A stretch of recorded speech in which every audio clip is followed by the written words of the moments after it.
Oi pessoal, cá estou para mais um minicast do Quinto Elemento. Hoje eu vou falar de um dos personagens mais fascinantes e divertidos que tive o privilégio de conhecer durante minha longa carreira de livreiro, lá no século passado, entre a década de 80 até o final da década de 90. Eu estou falando de Joel Silveira, o Jojoca de Lagarto. Considerado por muitos o maior repórter brasileiro de todos os tempos. E não tem nenhum exagero aí não.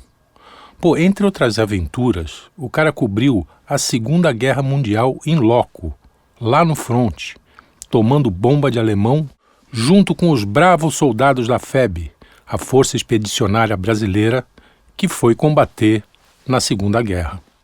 E muito antes de bambas como Gaita Lise, Truman Capote, Norman Mailer, o Joel já fazia aqui no Brazucão, nos anos 30 e 40, o que esses caras vieram fazer só lá pelo final da década de 50, o tal do jornalismo literário.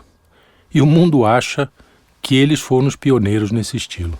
Esse estilo de jornalismo, também chamado de novo jornalismo, nada mais é do que a mistura da narrativa jornalística com a literária. E o nosso Joel fazia isso com uma habilidade monstruosa, tudo intuitivamente, sem afetação. Mas antes de falar do talento e de umas historinhas que o Joel me contou, eu quero dizer como conheci a figura. Rolava a Bienal do Livro de 1984, em São Paulo. Para quem trabalha com livros sabe o que significa uma Bienal, né? Quer dizer, pelo menos sabia, não sei o que significa hoje. Bom, para mim, além de estreitar o relacionamento com editores e outros livreiros, o que mais me interessava era encontrar autores que eu admirava. Ali, montava minha agenda de eventos e noite de autógrafo na minha livraria, lá em Santos. Naquele ano, o garimpo estava meio fraco. Nenhum grande escritor presente, ou ao menos nenhum que valesse a pena levar para alguma palestra, noite de autógrafo, etc. Aí eu resolvo, então, dar mais uma passada no estande da editora Record e, noto uma figura rotunda, de gestos largos, cercado de um grupo que gargalhava cada frase do tagarela. Chego perto da turma e imediatamente reconheço o jornalista que sempre admirei. Assim que me viu chegando, disparou a queima-roupa. Trouxe o uísque ou retilíneo? Eu era magro, né? Ainda sou. Bom, para resumir, semanas depois lá estávamos, meu irmão, que era meu sócio na época, e eu no aeroporto de Congonhas esperando o maior repórter brasileiro. Descemos a Serra do Mar já ligeiramente calibrados, depois de uns esquinhos consumidos lá no aeroporto. Dali para frente, foi um dilúvio etílico que durou 4 dias, 2 a mais do que o combinado, pois o Joel não tinha nenhuma disposição em ir embora e nos deixar. Bom, ele dizia, vocês me tratam como um rei e querem que eu vá embora? Bom, ele acabou indo. Muito contra a vontade, mas foi. Enfim, foram 4 dias de histórias, com e sem H maiúsculo, histórias de guerra, de porres com escritores e intelectuais brasileiros e estrangeiros, enfim, muitas histórias. Uma delas, talvez a mais conhecida, foi a de como ele foi despachado como correspondente de guerra. Joel estava há poucas semanas trabalhando nos Diários Associados do temido Assis Chateaubriand. Fora apresentado à fera pelo jornalista e deputado Virgílio de Melo Franco, da seguinte forma. Aí está o rapaz, Assis. Você diz que ele não é um repórter, mas uma víbora. Pois lhe entrego a víbora. Faça dela o que quiser. Carlos Lacerda, então editor-chefe dos diários, o enviou para correr o Brasil para uma série de reportagens. Quando Joel voltou ao Rio, foi alertado pelo Lacerda. O homem tá uma fera com você. O Joel conta que, quando saiu para viajar, ele deixou para ser publicada uma reportagem sobre o Clube das Vitórias Régias. Era um clube formado por velhotas, poetisas, todas medíocres da alta sociedade carioca.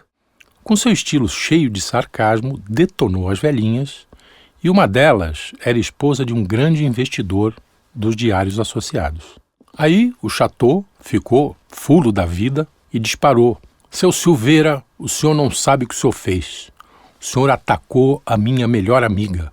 O Joel respondeu, doutor Assis, não tenho culpa. Eu estou aqui há apenas um mês. Não posso saber das suas amizades. Seria burro se eu fizesse isso conscientemente. Bom, o jornalista pediu desculpa e disse que ia embora. Aí, Chateaubriand mandou essa. Seu Silveira, o senhor não vai sair daqui, não. O senhor vai ter um corretivo. O senhor vai pra guerra, seu Silveira. O senhor vai matar alemão, seu Silveira.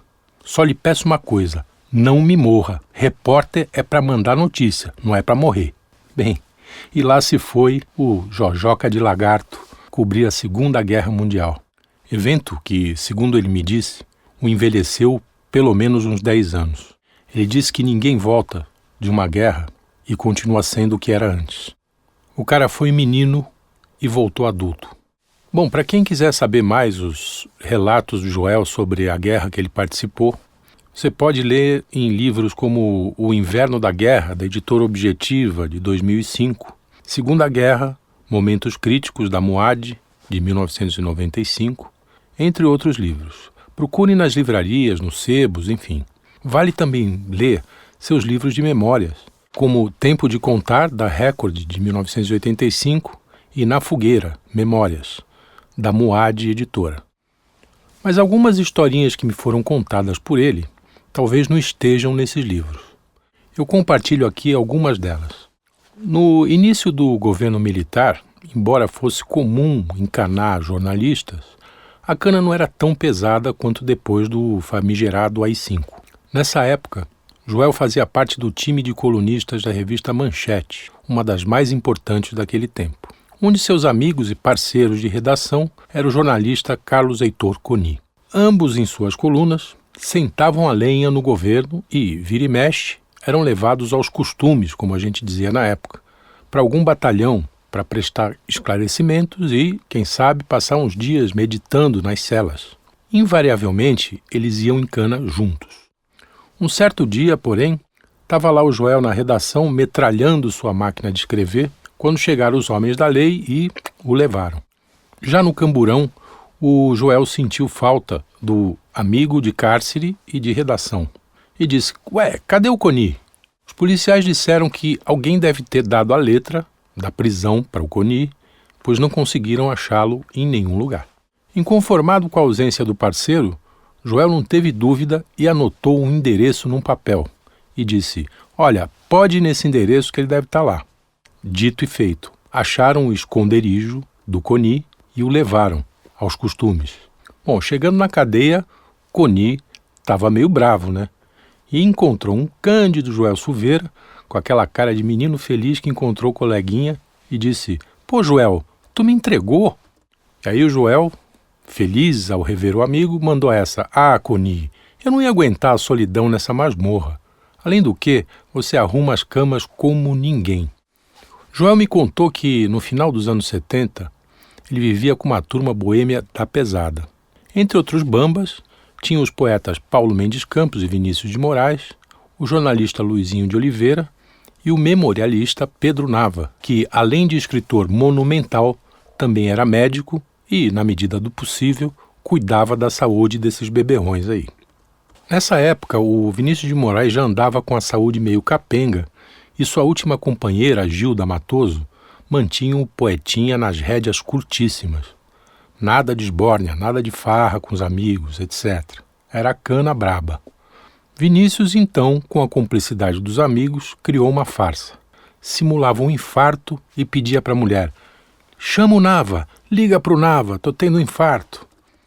Bom, a ligação para o médico era o código para os farsantes. Nava pegava o Vinícius em casa e ia encontrar todos os gandaieiros no Antônios, um lendário botequim do Leblon na época. Molecagem pura, né? Mais uma. O Joel gostava de tomar uns whiskinhos no ateliê do pintor Di Cavalcanti, no Catete, lá no Rio de Janeiro. Certa noite, enquanto Di pintava uma de suas mulatas, Joel, pela janela, contemplava o céu limpo. Num dado momento, espantado, virou-se para o pintor e disse: "Di, acabo de ver um disco voador passando bem aqui em cima." Di Cavalcanti, impassível, sem tirar os olhos da tela, respondeu: "Ah, esse horário é assim mesmo. Deve ser a hora do rush deles." Ouvi e guardo na memória centenas de histórias contadas por esse sujeito que, ao sair de Lagarto, cidadezinha do interior de Sergipe, para estudar direito no Rio de Janeiro, jamais imaginou que se transformaria no maior repórter brasileiro.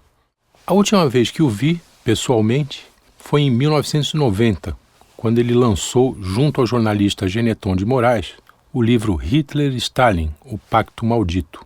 Na obra, Silveira faz uma espécie de meia-culpa por apoiar, em 1939, o pacto de não agressão firmado entre a União Soviética e a Alemanha nazista, e aponta sem dó intelectuais como José Lins do Rego, Jorge Amado e ele próprio, que colaboraram com jornais nazistas nacionais e internacionais. Tudo a mando do Partidão, o Partido Comunista Brasileiro, que obedecia cegamente às ordens vindas de Stalin. Bom, ao expor suas misérias intelectuais e morais, com honestidade clara, que era o seu feitio, Joel sofreu, como era de se esperar, o que chamamos hoje de cancelamento por boa parte da esquerda. Mantive contato com a víbora até pouco antes de ele morrer, em 2007. Muita saudade do Jojoca de Lagarto, o cara que, sem nenhum esforço, equilibrava o copo de uísque no topo da cabeça para provar, segundo ele, que as cabeças mais chatas e brilhantes vêm do Sergipe. Saudade.